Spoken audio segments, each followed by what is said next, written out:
there you go. I'm Koushik Aravalli.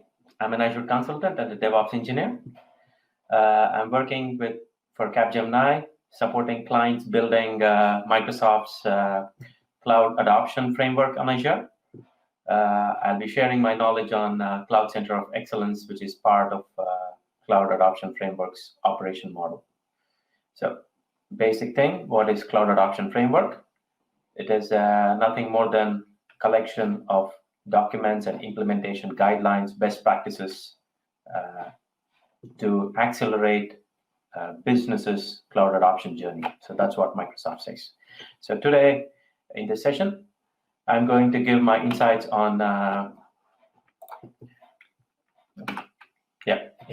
building Azure DevOps extensions when working at Cloud Center of Excellence.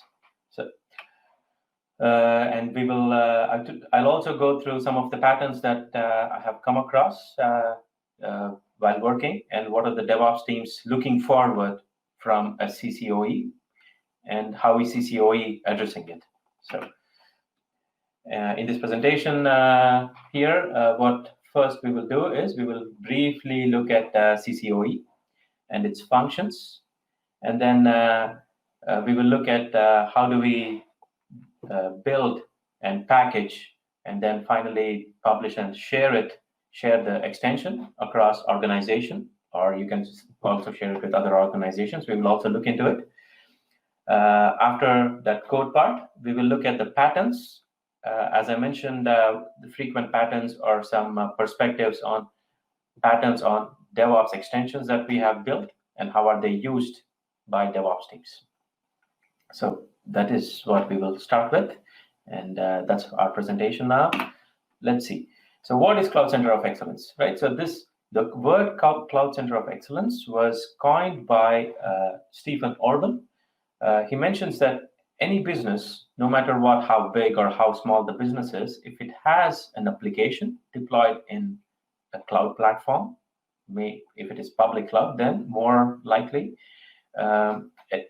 business should start thinking of, or should already start to have a dedicated team who is responsible for delivering a framework that governs the cloud operations for the business. So the main responsibility of this team would be to govern the IT infrastructure that has been hosted on a public cloud platform. And most of the organizations have a data center, or had a data center, or still having data centers, are slowly migrating towards public cloud. And they would like to have the same governing principles, almost same, on the new public data center, so-called someone else's data center now. And that's how a Cloud Center of Excellence is defined. And when we look at it from Microsoft's cloud adoption framework, they derive or make functions such that it modernizes the IT organization of the business. So what are these main functions?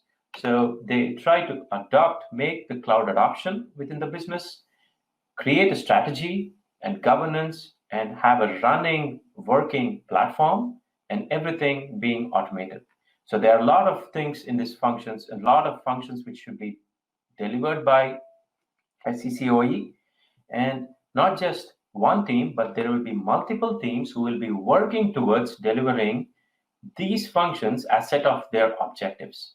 So when we are looking at this, we have all these different teams who are having an objective which translates into a solution package at the end of the day. So a solution package, what do you define? How do you define a solution package? A solution package could be a simple script or an infrastructure package which can be shared across the organization. The component, the package should be reusable, number one, should be consistent, and should list down all the governing principles that the business already had with their existing setup or previous setup. So that's what they are doing. And in order to have that solution package disposed of or sent to all the DevOps teams who are relying within the business, we have to look into the package as a component which can be integrated with a DevOps tool that a DevOps team would like. And now in this context, Azure DevOps plays a crucial role because Azure DevOps is being widely adopted, and it has expandable and customizable SDKs and toolkits that the teams are working with. So what they do, the teams work with Azure DevOps, provide a solution package, which ends up as an Azure resource on the platform, which is completely governed by CCOE. All right. Now, before I go to the definitions of it, let me switch to the browser and show a little overview of Azure DevOps.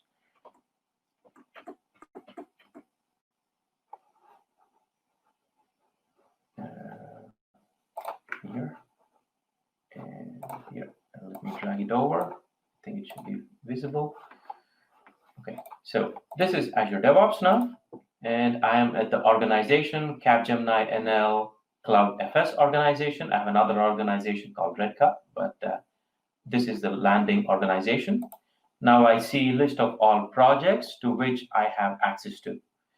So an infrastructure project and a meetup, so general small things which are created for this presentation. But when you look at these projects, you see there are list of services which Azure DevOps provides. And it's the same services here. In this presentation, we are going to concentrate, or we are going to look into a pipeline service. Let's look at the pipeline service. And there it is. And there are build definitions and release definitions within a pipeline service. And I'll take an example of release definition for now and create a new release. Well, let me create a new one, maybe. Create a new release. And we will see different stages, etc. So this can be skipped. I want to show you more important stuff. So a pipeline is a composition of multiple small units of work which could deliver an artifact or a deployable component. Azure already provides, or within the marketplace of Azure DevOps, there are a list of hundreds of these tasks which are available. They are built by Microsoft itself. Sometimes they are built by community. But if you want to make a tailored, customized task, then this is where we come, and we are going to add a task here. So now let's switch back to our presentation and come down to the tasks again. So I said task is the smallest piece of work which lives in a build definition or release definition that delivers an artifact or a deployable package or a resource. Now, when you have multiple tasks, you can bundle them together, functional tasks. So you bundle them functionally and make an extension out of it. So an extension is a simple add-on that can be used or installed within Azure DevOps extension that changes the visualization or changes the experience within Azure DevOps of an organization or a project sometimes. So you can also make a choice there. All right, let's see. So what is this extension, right? So we have an extension, we have a task, we talked about it. How different is this from normal development? It's exactly the same. We're going to build it, we're going to test it, we're going to package it, we're going to publish it, share it, monitor it. Normal software lifecycle. And in this presentation, we are going to see this, and we are going to target a deployment of an Azure resource. So that's our target for our coding. Now we have looked at the extension with details of an extension. Now, how does it look from a code perspective, right? So we have an extension. An extension has multiple tasks. That's what I said. It's a bundling of tasks. So how do we bundle it? There is a file, something like a manifest file here. So just a name which says vss extension.json, which maps all the tasks below it. So you see there is task 1, which has a task.json file. A task.json file is a user interface that will be a user interface that will be translated to a user interface by Azure DevOps. And it provides a supporting bridge as an input objects for the backend script, which is a run.ts, so it's a TypeScript. Or you can also have a PowerShell script, main.ps1, a PowerShell script, and then invoke it within your definition, within a pipeline definition. And all the bulbs here are the icons, what you want to stick on the task, so that you can identify that, okay, this is a so-and-so function app task, this is a logic app task, this is a storage account task, something like that. And the bundle can be a global one, which says, okay, this is my organization's task extension, which I want to install within my specific organization group. So that's all talking. And now let's get back to code. I will switch to Visual Studio Code now. All right. So let me drag that in. What did I do here is I made an extension folder with a task 1 folder. So that is, I'll switch back again to the previous slide. So I made the task folder, task 1. We are only going to use task 1 for now. So task 1, and we have an extension, and we have an icon for an extension, so something like an icon. And within the task 1, we have the dependent SDKs that Visual Studio Team Services, so that is the old name of it, the Azure DevOps provides for supporting tasks. So this will be all the SDKs and PowerShell modules we will utilize in our extension. You can find this in GitHub. I will provide the reference later at the end of the slide. So we're going to create a new file called pss extension.json. And then within the folder, we're going to create task.json. And we will create a new file, main.ps1. So now this resembles this structure. So at least this structure is all resembled. Now let's look at the manifest file. So I already have it here with manifest file. So there you go. There's a manifest file. I'll just briefly go over this. Pretty easy to understand. You give an ID for the manifest file so that it is unique across Azure DevOps. And it's within your publication, your publisher. So that would be your location. That's how you will be putting out in the marketplace. And then all the metadata of it, saying, okay, where is the icon, the tags, etc., the metadata. And the crucial part is the files. So we have files which are pointing to list of all the tasks which this extension is going to bundle. Now let's look at the task. Okay, what is in the task? So we're going to have a task. A little lengthy, but pretty easy to understand as well. So we have a task. We gave a name for the task. We gave a unique ID, so a normal GUI. You can already see that. Friendly name, yeah, all the metadata again, versioning, name of the author, grouping, that's optional, and then inputs. This is where all the connectivity comes into play.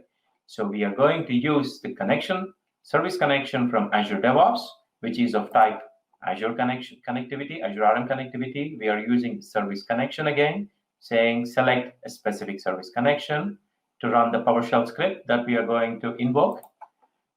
And we are going to target. So we are asking the user, what is the resource group you want to target? And I said pick list. I will come back to that one in a minute. So which resource group should your resource land into? And then finally, a small storage account. That's what we are going to deploy. So what's the name of the storage account that you want to launch within your, deploy within your Azure resource group? All right. So as I said about the pick list there, here on the resource group. So in the bottom side of it, you see data source binding, which is a resource group binding, which I map it back.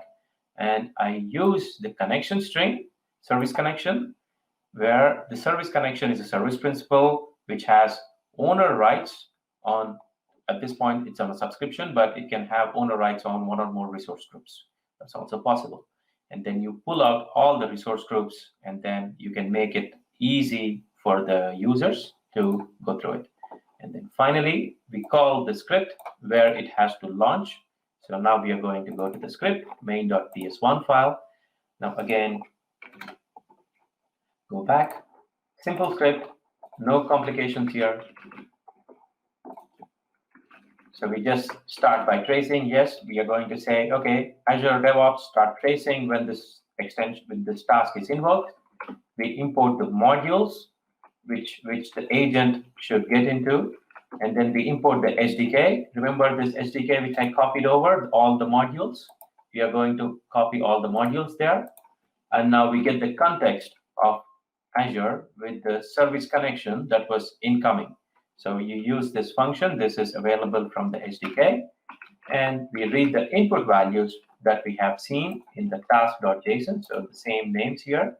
If you see resource group name, storage account name here, and resource group name, they are mapped exactly the same way. Resource group name, storage account name.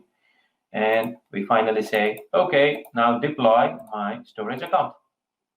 That is it. If you want to customize this, so here, as I said, I want to always have a standard GRS, no matter what a storage account selected or created. So CCOE has a lot of these standards and governing principles it has to follow.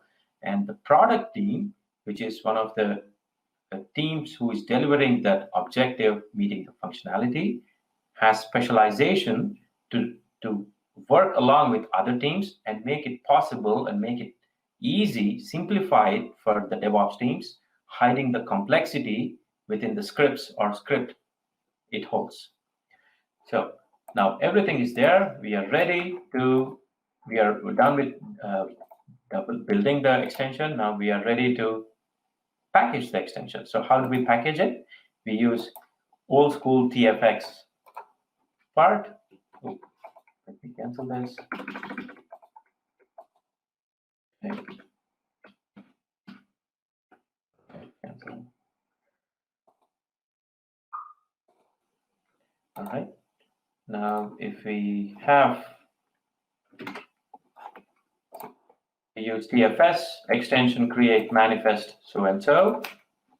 There you go. And then we end up, it should start creating an extension for us. There. There.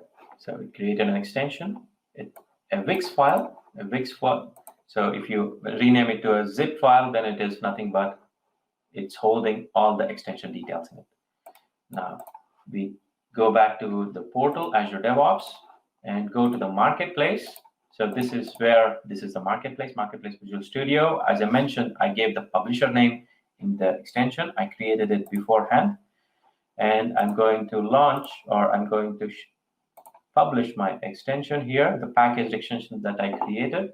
And where is this? This is somewhere in repos, here, there.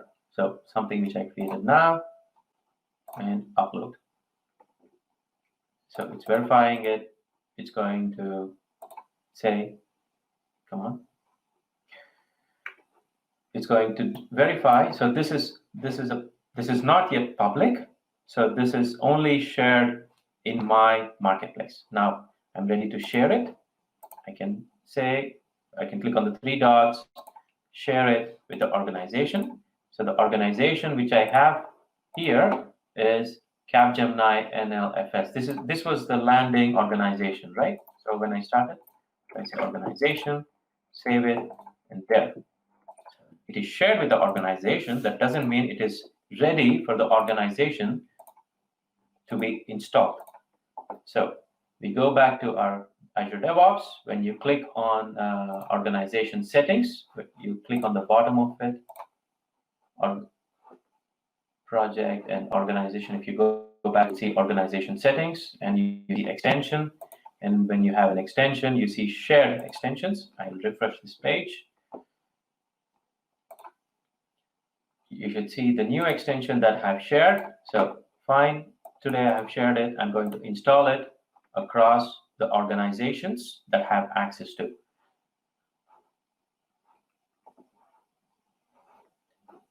And Visual Studio is going to look up my credentials for and say these are list of all organizations that I have. Right now, I have permissions to install an extension within only Capgemini now Cloud FS. I'm going to install it.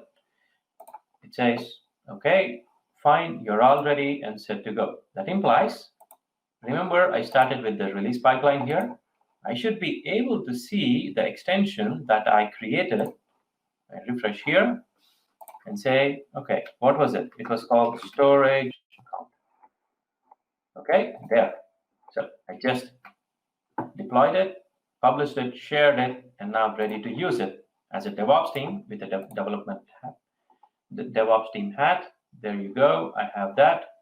I'm saying, okay, what is it? I'm going to use a service principal, so-and-so, resource groups. What are the resource group do I have? I'm saying, okay, I'm going to deploy it in West Europe. Storage account name, BLD, STR, ACC, whatever it is. Account. Yeah. Now I'm going to save it. Okay. Okay. New storage account. Okay. And ready. Okay. I'll just make it a little more. New storage account. Okay. Save it. Save it. And we are ready to release it. Voila. So our release is there. So we just deployed an extension. We are going to deploy this extension, the storage account that is linked to it, into Azure in a few minutes. This is going to take some time. Let me switch back to my presentation, and then we will look through what's pending now. So what we have is we have seen the extension, fine, and then we have looked at the code, we have built it, we have published it, we have shared it, and we have deployed it, and we are waiting for our storage account. Nice.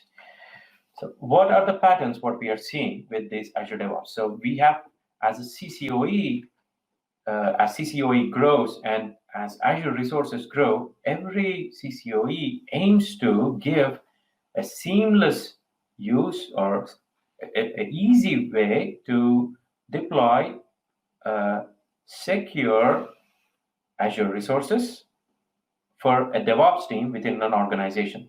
How do they do that? So if they have to do that, then they have to follow so many guidelines, so many patterns which they come up with to minimize the development effort, to minimize the operations effort, and simultaneously innovate.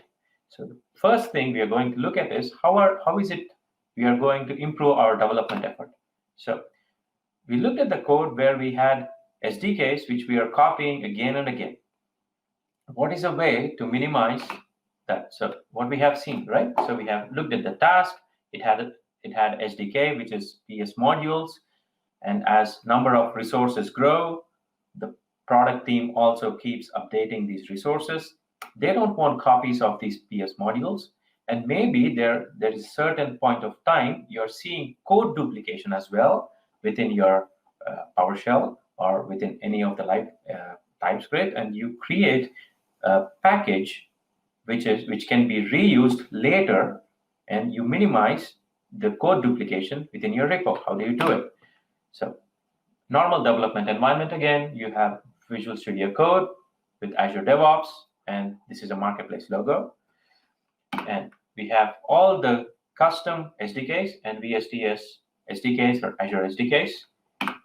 You save it in Git, make a pipeline to make a NuGet package out of it, save the NuGet as an artifact, and then you're reusing, you're versioning your stable SDK or stable component. And whenever there is a new team coming into your organization who is planning to create an extension, now they create an extension, they don't have to copy everything. They just write the main script and the this JSON file, the task.json file, and they make a pipeline out of it. They inject the dependencies, so they are injecting the artifact. Then finally, there you go, there's the extension. So that's the development improvement which CCOE does or looks into whenever they are starting with reusable components. So we are reusing Azure DevOps to minimize our development effort and maintaining the standards. So second thing, now we have our extension and we are deploying it. We are giving it to a DevOps team and they are deploying it in Azure. Now there are a lot of cases and a lot of Azure resources which are potentially causing governance outage, or how do you say it? You can have a dent in your governance if there is a hole in an NSG. So if there is a NSG which suddenly pops up with 80 port, and immediately as traffic, unauthenticated traffic is running into your platform, and your platform starts getting red signals or warnings all over. How do you make sure the DevOps team who is using the extension is aware of these, and how is CCOE protecting the platform is the main concern all the time. So how do we address it is, so we have this organization with Azure AD, Azure DevOps, and Azure Platform itself. So we have our CCOE team members and all the DevOps teams. So DevOps team A, B, and C, they are ready. And I already said the CCOE team is already delivering an extension. Now, along with an extension, they deliver an API which is supporting or which is hosted in the same platform, Azure Platform. And they are the only owners of the entire API, and it's not visible or not accessible for DevOps teams directly across, although it's a public API. Now, the second step is the DevOps teams are going to use the pipeline and run the extension, right? So they run the task, and the task is going to deploy infrastructure. And when during this process, the API is hit, the authorization and authentication is performed, and the validation of input is done at the API level, and the rejection can also be done at the API. That is where all the control is done, and it is maintained by CCOE as they are the owners of it. And then finally, a secure Azure resource is hosted within the DevOps team's resource group or subscription. That's how security can be worked out. Next. All right, so we have our patterns for development, and then we also looked at security of it and how are we making sure the operations and the changes what we are making is having less effect. So as multinational companies go towards COEs, or even small companies go towards COEs, and they have large set of teams working on application infrastructures, applications itself, along with CCOE, what if an application deployment changed the configuration or eroded the configuration that was actually deployed for the first time on the infrastructure? How do you do it? So this is the idea of having monitoring of your infrastructure. So the red block here, configuration provisioning, is something CCOE already provides, and Azure, the DevOps teams are using it using Azure DevOps in their release pipelines. Now, let's get back to the same scenario, and we are having one team which is across the globe working on an application. So there are a couple of guys in Netherlands, 2 in India, and 3 more in UK, something like that. Just assume it. And in the scenario, these guys are having an existing running stable application, and this is a mature DevOps team or getting a maturity in them. And now, when they have that already in place, you can have a sidecar pattern concept where you have a monitoring resource group which sits alongside the application resource group here. And when the deployment of an application is done in a specific iteration later down the road by a team, there will be a logic app, or there is a scheduled logic app which immediately triggers and monitors the change in the configuration. How do you do that? So Azure Resource Graph provides change history API through which you can list down all the changes that have been done on a given Azure resource in last 5 days or 6 days or 5 minutes or so. When you have the change configuration, you can compare it with some business rules. And when there is a drift in the configuration, immediately you can trigger the infra pipeline that was already being deployed in Azure DevOps to reinstate the configuration back on the Azure resource with the existing utilities what we have. So we have minimized the configuration drift and risk such that the applications are always working with the same set of details which they already started with. So now let's go back to the DevOps board and see, okay, so there you go, it was deployed. Now an Azure account is deployed. Let me go back to Azure. So this is my resource group where I targeted. I don't see it yet. There you go, a BLD storage account. So that was the storage account which was deployed using the task script, using the DevOps team's extension release definition or build definition or a pipeline, and then we are there. So that is it, guys, from me.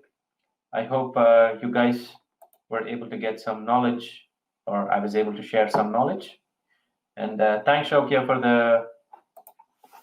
for the time and for the session. If you have any questions, these are the references. If you have any questions, please post it in the comments. I can answer them. Oh yeah, there are some questions. Yeah. Okay. Good session. Really, really educating, and really cool to see what Cloud Center of Excellence are actually doing. So let's start with the first question from Wouter. He asked, how does this approach compare to, for example, Terraform for deploying your infrastructure? Yes, Terraform is a way of deploying. Terraform, Azure RM, PowerShell, whatever you name it, are all based on REST API, Azure REST API. That is it. You can actually, in this example, I was calling new AZ storage account, but you can invoke Azure REST API directly from your script, and then you are ending up with the same thing. Cool, inside of an extension. Wow, that's cool. Very cool. Next one, Gerrit Heinekamp. Would you recommend to create PowerShell scripts or TypeScripts for your extensions? Whatever your development team is capable of. So I would, if the development team is completely TypeScript oriented, JavaScript oriented, it's pretty easy for them to start with TypeScript, and I go with TypeScript. And it's a later version of PowerShell, because PowerShell was starting, the task started with PowerShell. Now everything is moving towards TypeScript. So, but CCOE is still working with PowerShell as of now. They have plans to move to TypeScript. Okay, nice. Next one. Milind is asking if we can also automate the creation of the TFX extension part with a build pipeline. Yes, I have an example, but I don't have time anymore to show that. It is possible to have an automation of TFS extension part and have the NuGets working and embedding the NuGets into, or embedding the artifacts into the extension building process. Nice. Maybe something for a future blog post or something like that? Yes, absolutely. Yeah, that would be great. Okay, one more question. A question from me. Can you give us some examples of what type of extensions you build for the Cloud Center of Excellence at customers? So some of them are application gateway with set of monitoring linked to it, set of basic rules which are already part of the application gateway. That's one of them. You can have not just storage account, you can have a logic app, you can have a function app, you have app services. There, whatever Azure provides, CCOE tries to deliver it as a product to the customers, or the customers here are DevOps teams. Okay, nice. One from Wouter again. What will it do if the storage account already exists in the given resource group when you create it? Azure is all idempotent, so it is going to stay the same. So it will override the configuration if your script has different configuration than what it is deployed already in Azure. Okay, so it will not generate an error. It will just continue on with the process. Yeah, you can always have some kind of a logic within your script saying that if there is an existing storage account, don't deploy it and error out. That's under your control as a developer when you're writing the extension. And when there are certain conditions, for example, if you consider a logic app has a definition embedded in it. And if you create new logic app with an empty definition in it, you're actually going to clean slate your logic app definition, which can be avoided with custom extension. Okay, cool. Last question. Are there also examples for landing zone templates or standards that are created by a Cloud Center of Excellence? Right now, within GitHub, there are few samples what you can already see in building an extension or building a task. That can be a starting point. But CCOE details are more tailored to the business standards, so they cannot be publicly available. They cannot be revealed publicly. No. There are from Microsoft released the well-architected framework earlier, which has reference architecture for building a Cloud Center of Excellence. And they also have the Cloud Adoption Framework blueprints that also... Along with it, yes. I saw it yesterday, indeed. That was really nice. Okay, so that was the last question. Thanks a lot for this very interesting session, Koushik.